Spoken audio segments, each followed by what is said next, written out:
सभी भाई और बहनों को डॉक्टर विंसेंट बेंजामिन की ओर से जय मसीह की।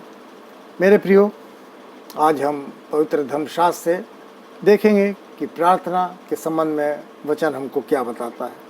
और हम पहला थिस्सलुनीकियों उसके 5वें अध्याय के 16 से 18 वचन को सुनते हैं, जो इस प्रकार से कहता है, सदा आनंदित रहो, निरंतर प्रार्थना में लगे रहो, हर बात में धन्यवाद करो, क्योंकि तुम्हारे लिए मसीह यीशु में परमेश्वर की यही इच्छा है। परमेश्वर आप सबों को बतायत की आशीष दे इस वचन के पढ़े और सुने जाने पे। आइए हम प्रार्थना मांगें।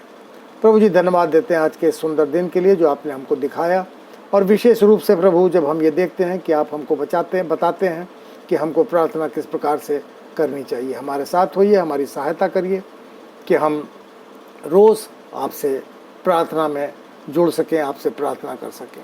मेरे प्रियो, हमारे साथ होइए, हमारी सहायता करिए, हमारे पापों और धर्मों को क्षमा करिए। प्रभु यीशु मसीह के पवित्र मधुर नाम से इस प्रार्थना को मांगते हैं, सुनिए और ग्रहण कर लीजिए, आमीन। मेरे प्रियो, कई बार ऐसा देखा जाता है कि बहुत से लोगों से अगर हम प्रार्थना करने के लिए कह दें तो लोग घबरा जाते हैं और मना करने लगते हैं कि वो प्रार्थना नहीं कर पाएंगे। प्रार्थना करना, उसका एक साधारण सा अर्थ यह है कि परमेश्वर से बातचीत करना। अगर हम इस पूरे प्रार्थना के संबंध में अगर हम समझना चाहें तो यूहन्ना रचित सुसमाचार उसके 17 अध्याय को हम अगर पढ़ते हैं तो वहाँ पे विस्तार से प्रार्थना के संबंध में बताया गया है, जो मैं आपको आगे चल करके बताने वाला हूँ। तो प्रार्थना के लिए कोई आवश्यक नहीं है कि हम बहुत कठिन शब्दों का या वाक्यों का प्रयोग करें। चाहे हम अपने टूटे फूटे लहजे में, शब्दों में जो भी बात परमेश्वर से करते हैं, परमेश्वर उन बातों को स्वीकार करता है, वो उसको एक्सेप्टेबल है। और इसके लिए कोई भी बहुत बढ़ चढ़ करके या बड़े बड़े शब्दों को बना करके प्रार्थना करने से उसका कोई भी अधिक महत्व नहीं रह जाता है। मेरे प्रियो, जूस जो हैं, यहूदी, वो दिन भर में 3 बार प्रार्थना करते हैं, जैसे डैनियल नबी किया करता था। मुस्लिम जो है वो दिन भर में 5 बार नमाज करते हैं, मूसा के अनुसार 5 बार नमाज अदा करते हैं। लेकिन मसीही जो है वो दिन में चाहे जितनी बार वो प्रार्थना करना चाहें वो करना उनके लिए मुनासिब है। और वो हर एक बार जो प्रार्थना की जाती है, चाहे वो छोटी सी धन्यवाद की प्रार्थना क्यों हो, परमेश्वर उनको सुनता है। ये प्रार्थना जो है अकेले हम कर सकते हैं या सामूहिक रूप से कॉन्ग्रीगेशनल प्रेयर के रूप में कर सकते हैं। और हम पाते हैं कि प्रार्थना जो है वो हमेशा एक चित्त लगा करके की गई प्रार्थना होनी चाहिए। अगर प्रेरितों के कार्य उसके पहले अध्याय के 12 से 14 पद को पढ़ें तो वहाँ पे जब हम पाते हैं कि चेले जब पहाड़ पर से प्रभु यीशु मसीह का स्वर्ग आरोहण हो जाता है और वहाँ से वापस यरूशलेम में लौट करके आते हैं, और चेले हैं, उसकी माँ है, उसके भाई हैं और दूसरी स्त्रियाँ हैं, और वो सब मिल करके अटारी यानी अपर रूम में जाते हैं और वहाँ पे एक चित्त हो करके प्रार्थना कर रहे हैं।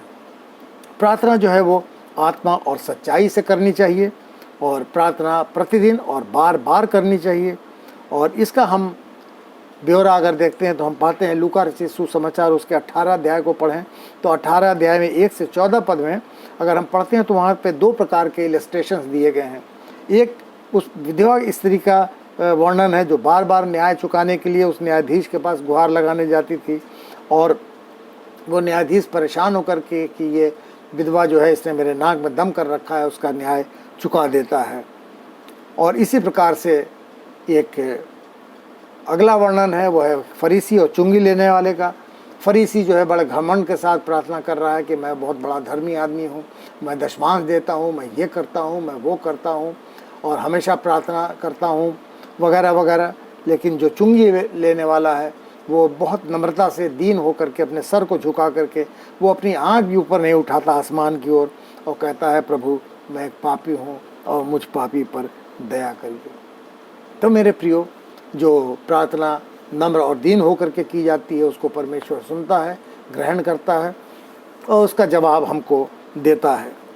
ये प्रार्थना जो है मेरे प्रियो हर प्रकार की समस्याओं का समाधान करती है, चाहे वो हमारी नौकरी से संबंधित हो, चाहे वो हमारे पारिवारिक संबंधों से संबंधित हो, जहाँ पे कोई कड़वाहट आ गई हो, खटास हो, गड़बड़ियाँ हो, लड़ाई झगड़े हो, हर एक समस्या का निदान समाधान पर प्रार्थना से मिल जाता है।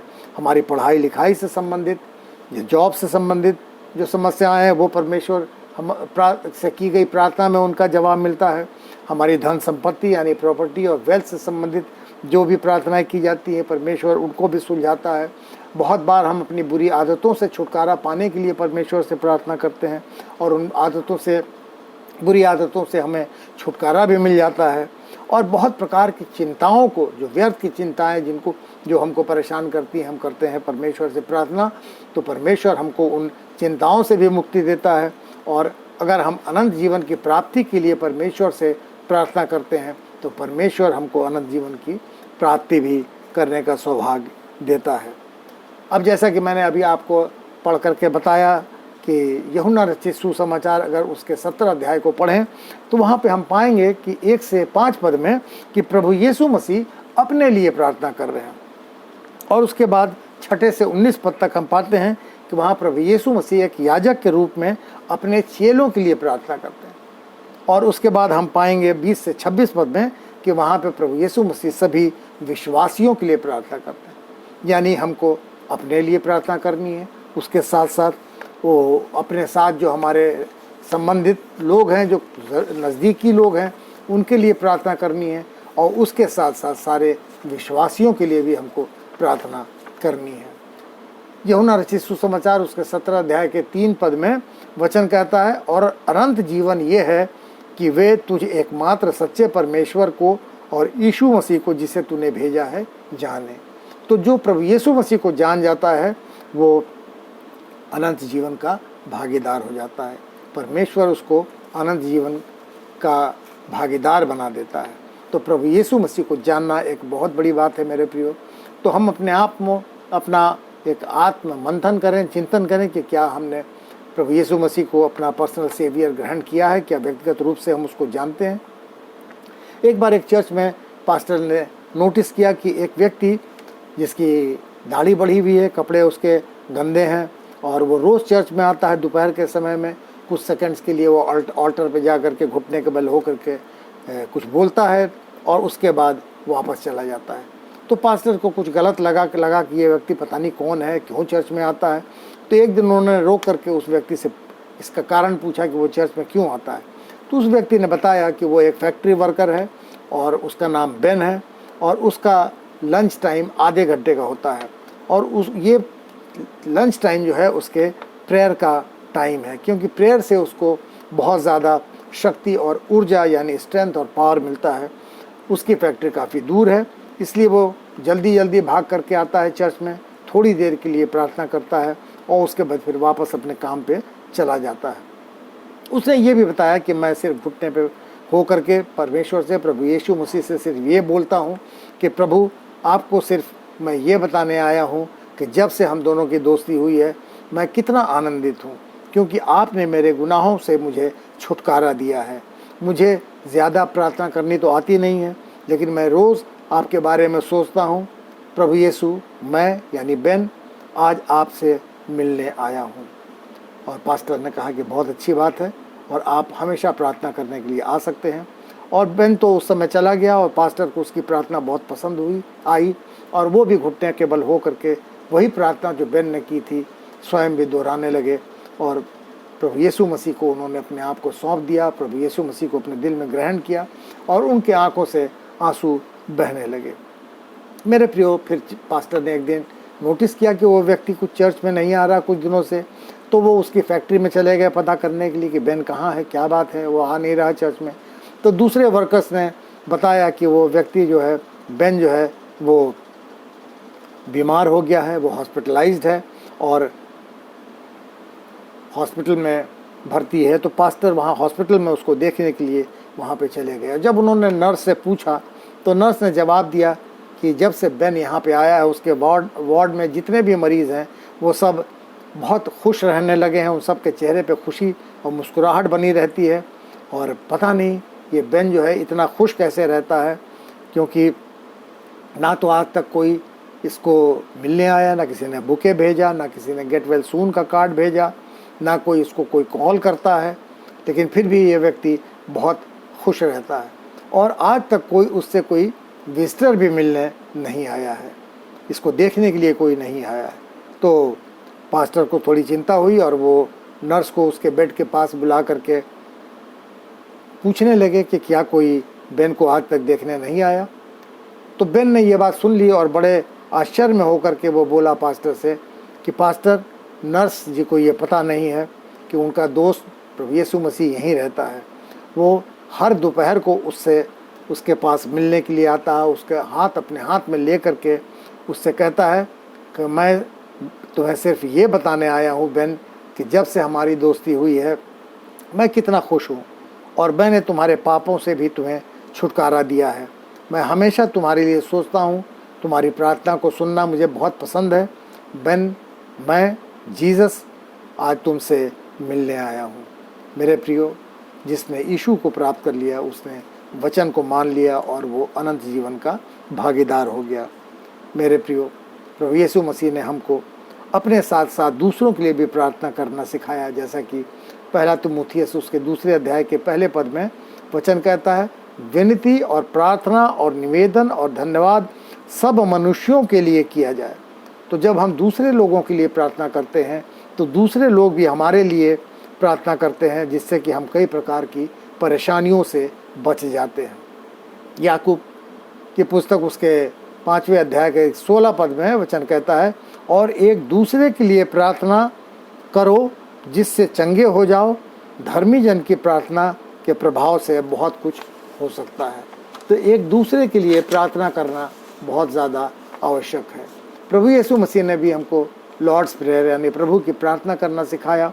अगर हम मत्ती रचित सुसमाचार उसके 6 अध्याय के 9 से 13 पद और लूका 11 अध्याय के 2 से 4 पद को पढ़ें तो वहाँ पे हमें ए हमारे बाप की दुआ, हे हमारे स्वर्गीय पिता तू जो स्वर्ग में है कि प्रार्थना वहाँ पे लिखी हमको मिल जाती है, जो हमको करना हमारे चर्चेज़ में संडे स्कूल में सिखाई जाती है, हमारे परिवारों में हमको सिखाई गई है। मेरे प्रियो, बहुत बार बहुत से लोग ये प्रश्न करते हैं कि हमको प्रार्थना किस शारीरिक अवस्था में करनी चाहिए, हमारा शरीर का बॉडी का पोस्चर क्या होना चाहिए। तो मेरे प्रियो, हम प्रार्थना बैठ करके कर सकते हैं, हम लेटे लेटे कर सकते हैं, हम खड़े होकर के कर सकते हैं, हम प्रोस्ट्रेट यानी दंडवत की पोजीशन में कर सकते हैं, हम घुटनों के बल होकर के प्रार्थना कर सकते हैं, हम आंख बंद करके प्रार्थना कर सकते हैं, आसमान की ओर देख करके प्रार्थना कर सकते हैं, हाथ उठा करके फैला करके जोड़ करके प्रार्थना कर सकते हैं, हम झुक करके प्रार्थना कर सकते हैं, हम चुपचाप शांति से प्रार्थना कर सकते हैं, हम ज़ोर ज़ोर से शब्दों में प्रार्थना कर सकते हैं और हम रो रो करके आहें भर करके भी प्रार्थना कर सकते हैं। अब हमको प्रार्थना करने के लिए ये समझना आवश्यक है कि हमको प्रार्थना कैसे करनी चाहिए। तो मेरे प्रियो, सबसे पहले हम प्रार्थना में परमेश्वर की स्तुति, प्रशंसा, बड़ाई यानी प्रेज़ करें परमेश्वर का कि परमेश्वर सृष्टि करता है, उसने पूरी सृष्टि की संरचना की है। उसके बाद हम परमेश्वर का धन्यवाद करें हर एक आशीष के लिए, अपनी ज़िंदगी के लिए, अपनी सांसों के लिए, रात भर की मीठी नींद, चैन, आराम के लिए, सुबह की रोशनी के लिए, हर एक बात के लिए परमेश्वर का धन्यवाद करें। और फिर हम परमेश्वर को के सामने अपने पापों की क्षमा मांगें, उससे अपने पापों को अंगीकार करें, माने, कन्फेस करें अपने सिंस का कि प्रभु हमारे पापों के लिए हमको क्षमा दीजिए। और आखिरी में हम अपने अनुनय विनय यानी विनती, निवेदन, सप्लिकेशन एंड पिटिशंस उनके सामने रखते हैं। जब अपनी ज़रूरतों को, अपने दोस्तों अजीज़ों के ज़रूरतों को, तमाम तरीके के, चाहे वो रोज़ी रोज़गार से, शिक्षा से, बीमारियों से मुक्ति, घर के संबंधों से, धन दौलत और किसी भी प्रकार की ज़रूरत के लिए जब हम परमेश्वर के सामने विनती करते हैं, प्रार्थना करते हैं, तो वो रखा जाना चाहिए। तो मेरे प्रियो, ये प्रार्थना करने की विधि मैंने आपको वचन से शेयर की। और वचन कहता है कि हमेशा प्रार्थना में लगे रहो। पॉल रोमियो की पुस्तक उसके 12 अध्याय के 12 पद में कहता है कि आशा में आनंदित रहो, क्लेश में स्थिर रहो और प्रार्थना में नित लगे रहो। तो मेरे प्रियो, वचन हमको प्रार्थना में नित लगे रहने के लिए बताता है, मार्गदर्शन देता है, वचन हमको बताता है। आइए हम प्रार्थना मांगें। प्रभु जी, धन्यवाद देते हैं आज के इस दिन के लिए जब आपने हम सबों को जिंदों को ज़मीन पर रखा। प्रभु, आप अल्फ़ा और ओमेगा हैं, आदि और अनंत हैं। आपने पूरी सृष्टि की संरचना की, हमको इस ज़मीन पर रखा, इसके लिए हम आपका धन्यवाद करते हैं। प्रभु, आप इस योग्य हैं कि आपकी प्रशंसा, स्तुति, बड़ाई ऊंचे पे की जाए। प्रभु सुबह से उठ करके जो हमने रोशनी देखी, अपनी सांसें और हर एक उस आशीष के लिए जो आपने दी, आपका धन्यवाद करते हैं। हम अपने पापों और धर्मों को एक्सेप्ट करते हैं प्रभु, स्वीकार करते हैं और आपसे क्षमा मांगते हैं। हम विनती करते हैं प्रभु कि आप हमारी और हमारे अजीज़ों की तमाम ज़रूरतों को पूरा करें, चाहे वो हमारी शारीरिक, मानसिक, आत्मिक जो भी ज़रूरत हो प्रभु, आप आपके सामने उसको हम रखते हैं। आप नाम बनाम हमारी हर एक आवश्यकता को जानते हैं और उनको आप पूरा करिए प्रभु। हमारी आपसे यही विनती है। इस प्रार्थना को प्रभु यीशु मसीह के पवित्र मधुर नाम से मांगते हैं। सुनिए और ग्रहण कर लीजिए। आमीन, आमीन, आमीन। सबको जय मसीह की। मेरे प्रियो, आपसे निवेदन है कि आप इस वीडियो को जो YouTube पे है, आप इसको लाइक करें, सब्सक्राइब करें और शेयर करें और साथ साथ बेल आइकॉन जो है उसको बटन को प्रेस करें। धन्यवाद। जय मसीह।